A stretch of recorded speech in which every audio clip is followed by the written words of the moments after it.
이 영어 독해에 있어서는 가장 기본되는 능력이 뭘까요? 가장 기본은 뭡니까? 가장 기본은 여러분이 중요합니다. 기본은 뭡니까? 주제찾기입니다. 주제찾기. 여러분이 지금 반드시 하셔야 될 게 있습니다. 구독, 좋아요, 도전 골든벨까지 해주실 거죠? 여러분, 원래 공신의 뜻이 뭐였는지 아세요? 공부의 신? 아니었어요. 이 이름을 제가 정했는데요. 원래 공신은 제가 대학 시절에 만든 교육봉사 동아리였거든요. 이 소외계층 학생들 공부를 좀 더 신나게 도와주자, 이런 의미였습니다. 굉장히 많은 성과들이 있었어요. 막 좌절하고 또 공부에 있어서 포기하고 했던 이런 학생들이 공부법을 배우고 동기부여 받아서 정말 기적 같은 변화들이 있었습니다. 그렇다면 이 학생들에게 영어 독해를 도와줄 때는 어떤 식으로 가르쳐 줬을까요? 가장 먼저 하는 게 뭐냐면, 여러분 뭘까요? 한번 예측해 보세요. 뭐냐면 다양한 문제를 풀지 않는 겁니다. 못 풀게 해요. 손도 못 대게 합니다. 아니, 영어 독해 공부를 하는데 이게 말이 되는 겁니까? 이 말은 마치 공부 안 하고 지금 좀 수석했습니다, 이런 느낌이나 다름이 없죠. 정확히 말하면 다양한 문제 대신 주제 찾기 훈련에 집중한다는 거예요.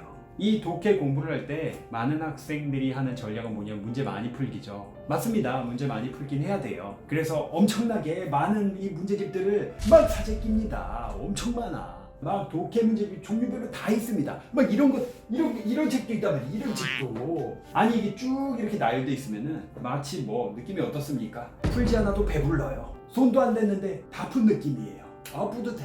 책을 펼쳐보면 새 거야. 다 새 거야. 그냥 여기가 완전 서점이네. 그대로 갖다 팔아도 될 지경이에요.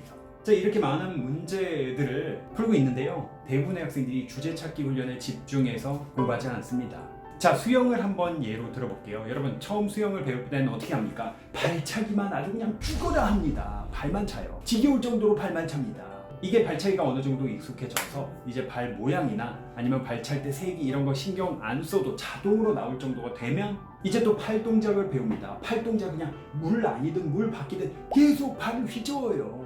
그냥 진짜 넌덜머리가 날 정도로 정말 팔 빠져라 계속 이것만 돌립니다. 호흡도 마찬가지죠. 호흡 배울 차례는 계속해서 음파만 합니다. 꿈에서도 지금 팔 돌리고 다리 발차고 있어요. 자, 이렇게 발차기 따로, 팔 동작 따로, 그리고 호흡 따로 이렇게 각각 충분히 연습한 뒤에 이 동작들을 하나하나 합쳐서 자유형 그 수영을 할 수 있게 되는 거죠. 만약에 여러분 생각해 보세요. 처음부터 이 모든 동작들을 한꺼번에 다 해보라고 하면, 그렇게 연습을 하면 어떻게 될까요? 뒤죽박죽이 됩니다. 어느 것 하나 제대로 배우기 힘들어요. 머리가 복잡해지죠. 아니, 지금 발차기 신경 쓰다 보면 팔 동작이 무너지고, 그러다 보면 호흡도 무너지고, 그러다 보면 물 마시고, 배불러서 배부르면 기분이 좋죠. 기분이 좋아졌습니다. 결론은 물배가 찼다는 거네요.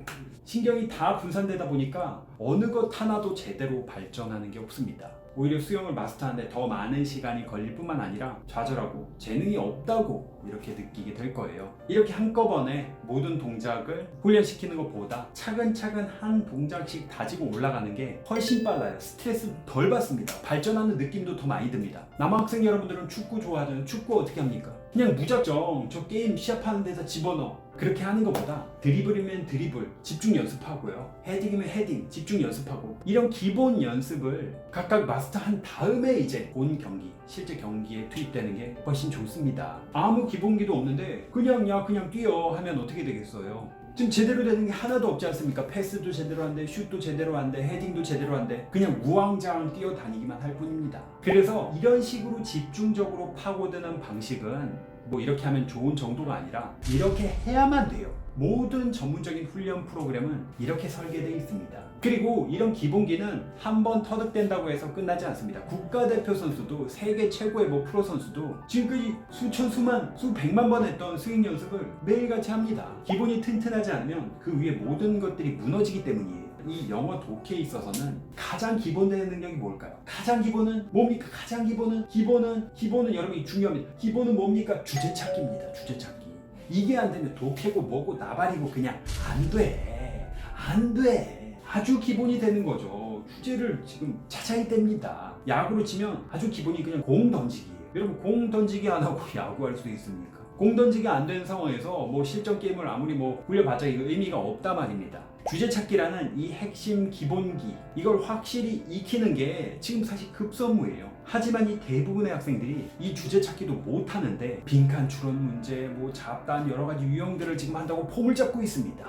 아주 그냥 지금 똥폼이죠. 똥폼도 그런 똥폼이 없어요. 아니 멀쩡히 있는 지문 주제도 못 찾으면서 문장마다 순서가 뒤죽박죽된 지문의 그 순서를 올바르게 배열하는 문제, 과연 효율적으로 잘 풀 수 있겠습니까? 이건 마치 호흡도 제대로 익히지 못한 상태에서 접영을 하고 평형을 하려고 하는 것과 마찬가지예요. 이게 사실 학생, 학부모님들 마음은 제가 정말 이해가 됩니다. 바쁘죠. 빨리 뭔가 성적을 내고 싶고요. 그러다 보니까 기본기를 다질 시간이 없어요. 자기 수준을 훨씬 넘는, 게다가 한꺼번에 다양한 유형들을 다 섭렵하려고 합니다. 실력도 안 쌓이고 성취감도 별로 없어요. 오히려 이 시간은 더 많이 걸린다는 거예요. 그래서 이 공채에서 멘토링 할 때는 기본적으로 주제 찾기의 그야말로 달인이 될 때까지 그것을 집중적으로 연습합니다. 어떤 글이 딱 주어져도 그냥 당황하지 않고 주제 한마디로 이겁니다 딱 나올 정도의 수준이 되는 거예요. 그래서 주제 찾기 훈련이 다 된 이후에 마치 수영에서 발차기는 이제 눈 감고도 할 수 있을 정도가 된 다음에 그 다음 스텝으로 넘어가는 것처럼 다른 어려운 유형들을 하나하나씩 정복해 나가는 겁니다. 한 번에 한 가지 유형을 집중적으로 파고드니까 학생 여러분들의 부담이 훨씬 적죠. 집중도 잘 되고요. 실력이 빨리 느는 게 느껴집니다. 실제로 저희가 멘토링 할 때 학생분들한테 됐고 다른 유형은 일단 넣어도 거기다 넣어도 지금 당장 하진 않을게 괜찮아.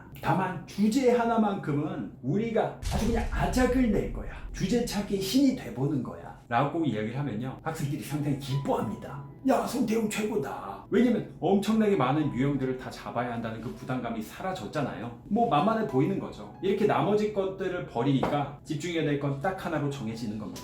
사실 대부분의 학생들에게 이 주제 찾기 능력만 확실하게 길러줄 수만 있어도 엄청나게 많은 것들이 바뀝니다. 뭐 시험에서 가장 큰 부분을 차지하는 뭐 주제 찾기, 요지 찾기, 뭐 제목 찾기 이런 유형 문제는 완전히 마스터할 수 있을 뿐만 아니라 다른 유형의 문제를 풀 때도 훨씬 더 수월해져요. 아니 생각해 보세요. 여러분 어려워하는 게 뭐 추론 문제잖아요. 그런데 이 글이 전달하고자 하는 말 그게 곧 주제잖아요. 주제도 모르는데 지금 추론을 무슨 수로 한단 말이에요.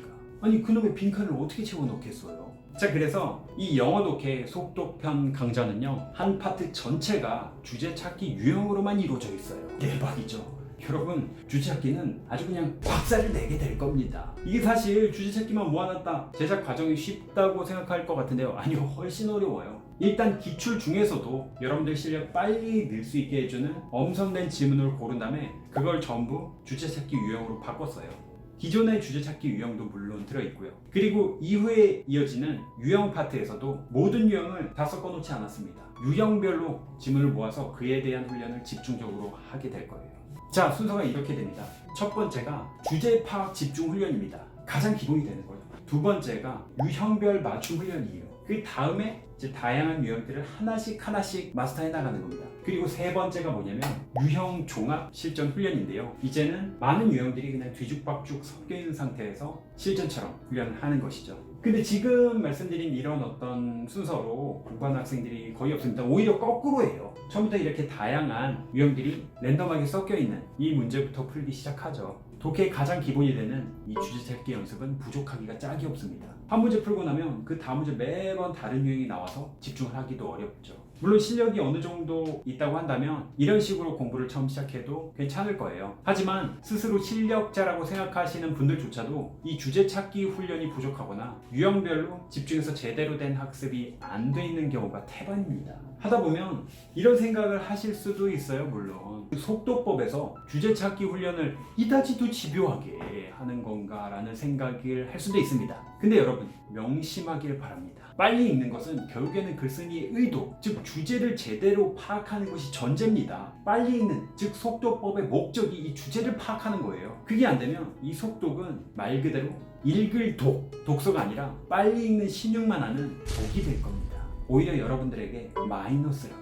자 이제 여러분들은 기본기부터 차근차근 확실하게 다져나갈 거예요. 겉으로 보기에는 좀 더뎌 보일 수 있을지 모르지만 여러분 제가 약속할게요. 이게 가장 빠른 방법입니다. 왜냐하면 제가 수많은 학생들을 그야말로 드라마틱하게 변화시킨 경험이 너무나도 많거든요. 여러분들도 그렇게 될 겁니다. 반드시 할 수 있어요.